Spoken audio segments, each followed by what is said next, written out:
अभी आप ये मेरा वीडियो देख रहे हो जो दर्शाता है कि आपका दिमाग अभी कार्यरत है।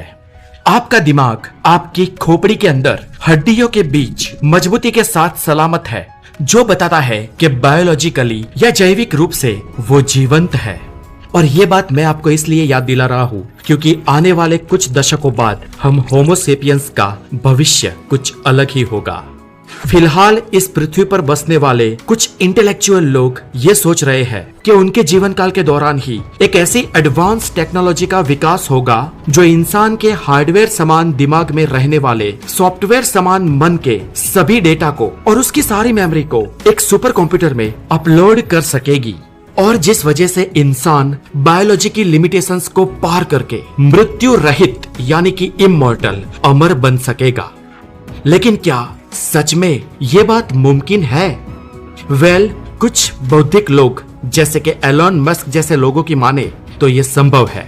ये इंटेलेक्चुअल लोग ये मानते हैं कि माइंड अपलोडिंग करने से इंसान अमर हो जाएगा। हालांकि ये अमरत्व हम जैसे समझते हैं वैसा नहीं होगा, लेकिन इंसान की मेमोरी अमर हो जाएगी। और ऐसे इंसानों को वैज्ञानिक ट्रांस ह्यूमनिस्ट के नाम से जानते हैं।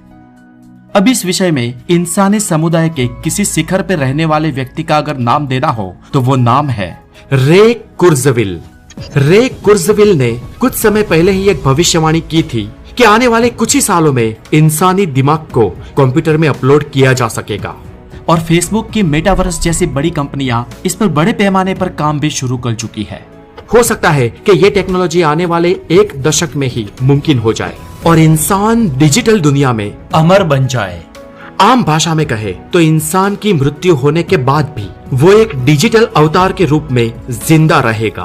किसी अपने की मौत के बाद जो हम उन्हें हमारी यादों में ही मिल पाते थे, उनको अब हम डिजिटली 3D स्वरूप में भी वर्चुअल वर्ल्ड में मिल सकेंगे, उनके साथ बातचीत भी कर सकेंगे।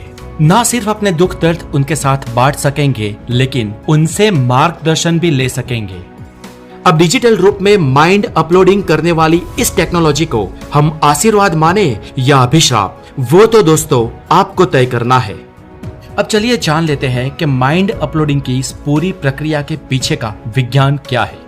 दोस्तों, माइंड अपलोडिंग के बारे में आपको बहुत ही सरलता से समझाता हूँ। ब्रह्मांड की वो हर चीज या सजीव जो भौतिक शास्त्र के नियमों को अनुसरती हो, उनका सॉफ्टवेयर मॉडल बनाना सरल है। और ऐसे सॉफ्टवेयर्स को आर्टिफिशियल इंटेलिजेंस और सुपर कंप्यूटर्स पावर देंगे। और इसलिए वो चीज या सजीव जैसे वास्तविक दुनिया में थे ना, या वास्तविक दुनिया में होते हैं, ठीक वैसे ही वो डिजिटली भी बिहेव करेंगे। दोस्तों, यहाँ पर दिमाग को यानी कि हमारे ब्रेन को नाप कर उसका एक 3D मॉडल बनाने की बात नहीं हो रही है, किंतु यहाँ उसमें रहने वाले सॉफ्टवेयर जैसे मन और मेमोरी को दिमाग में रहने वाले जटिल न्यूरॉन्स के साथ जोड़कर एक वर्चुअल वर्किंग सिस्टम जनरेट करने की बात हो रही है। इंसानी दिमाग में करीब 85 बिलियन न्यूरॉन्स होते हैं और ये न्यूरॉन्स दूसरे हजारों न्यूरॉन्स के साथ एक मजबूत कनेक्शन, एक गठबंधन बनाते हैं।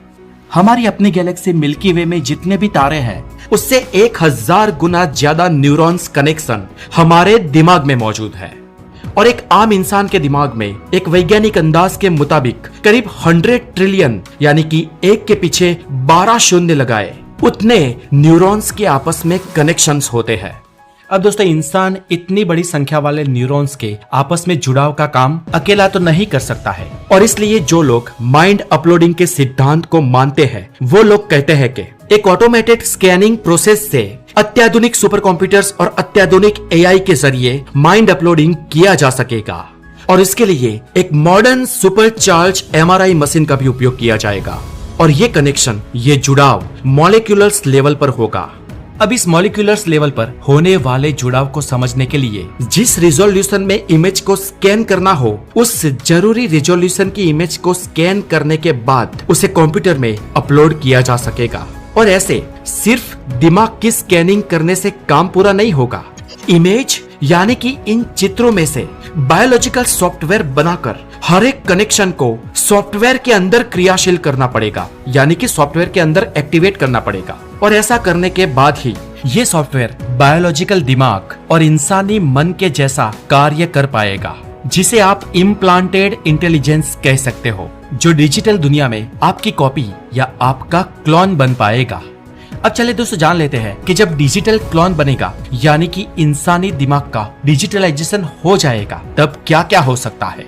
तो दोस्तों जैसे ही किसी इंसान का दिमाग किसी सुपर कंप्यूटर में अपलोड होगा तब उस इंसान को एक नया डिजिटल अवतार मिलेगा। मतलब आप यहाँ हमेशा इंटरनेट पर कंप्यूटर पे जिंदा नहीं रहने वाले, लेकिन यहाँ पर आपकी मेमोरी की एक डिजिटल कॉपी जो अपने आप को आपके पास्ट मेमोरी और इमोशंस के कारण रियल समझ रही है वो इस कंप्यूटर वर्ल्ड में मौजूद होगी। अब दोस्तों चलिए जानते हैं कि आपकी डिजिटल क्लोनिंग की मर्यादाएं क्या है और इसके क्या क्या नुकसान हो सकते हैं।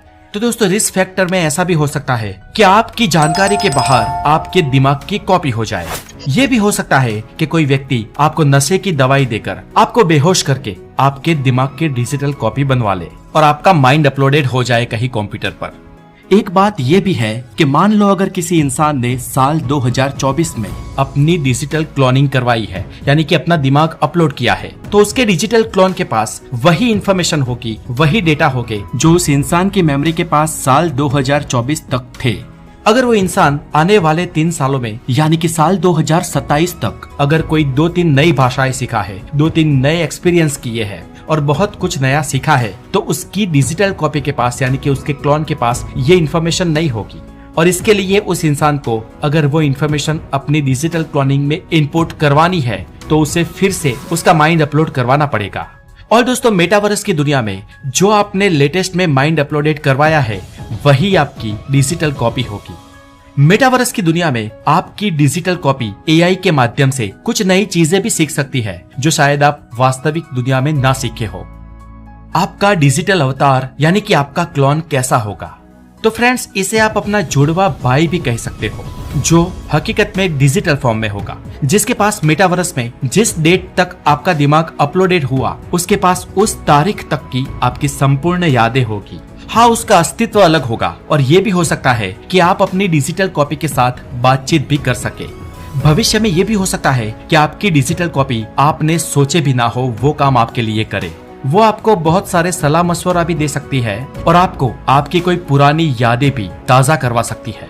और दोस्तों ये भी हो सकता है कि आपकी डिजिटल कॉपी आपका वर्कफोर्स ना हैंडल करे यानी कि आपका गुलाम ना बने, उसका एक खुद का इंडिविजुअल अलग अस्तित्व हो सकता है।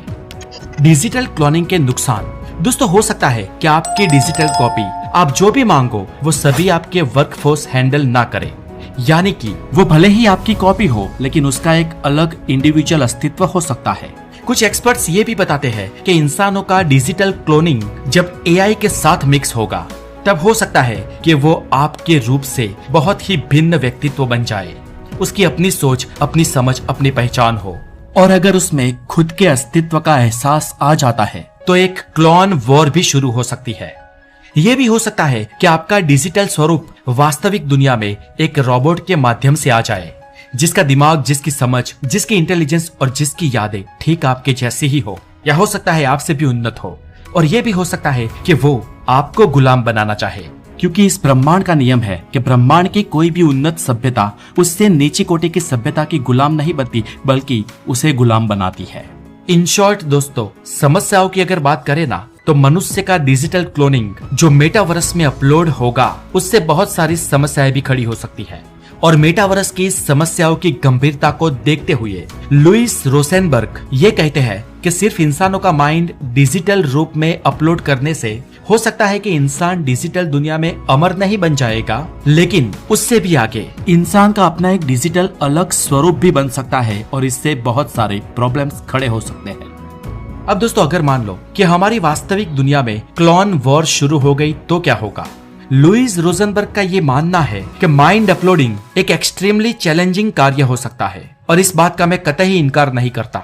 सिद्धांतिक रूप से ये कार्य बहुत ही कठिन होगा और शुरुआती स्टेज में ये भी हो सकता है कि ये टेक्नोलॉजी ऑनलाइन दुनिया और वास्तविक भौतिक दुनिया के बीच की भेद रेखा को ही समाप्त कर दे।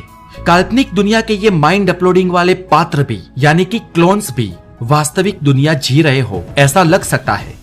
ये भी हो सकता है कि आपके क्लोन के साथ यानी कि आपके डिजिटल रूप के साथ कहासुनी भी हो जाए और उसके साथ मतभेद भी हो जाए। और टेक्नोलॉजी और ज्यादा विकसित हो गई और आपने अगर आपकी डिजिटल कॉपी किसी रोबोटिक मशीन को यानी कि रोबोट को दे दी, तो ये भी हो सकता है कि वो आपका दोस्त, आपका सहपाठी भी हो जाए या आपका विरोधी भी हो जाए, जिसके पास आपकी स्किल, आपकी मेमोरी, आपका ज्ञान और आपकी इंटेलेक्चुअल होगी। सोचिए वो क्रिएटिव या डिस्ट्रॉइंग दोनों तरफ क्या क्या कर सकता है। यहाँ पर कल्पना करने वाली एक बात है कि आपकी डिजिटल कॉपी जो आपका ही प्रतिरूप होगी, वो तो आपका ही नाम यूज करती होगी।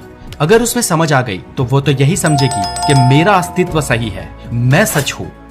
अब मान लो कि किसी रोज आप सुबह उठे और आपको बताया जाए कि आपकी पत्नी, आपके बच्चे, आपका घर परिवार, दौलत, शोहरत, आपकी सारी प्रॉपर्टी आपकी नहीं है, तो आप पर क्या बीतेगी।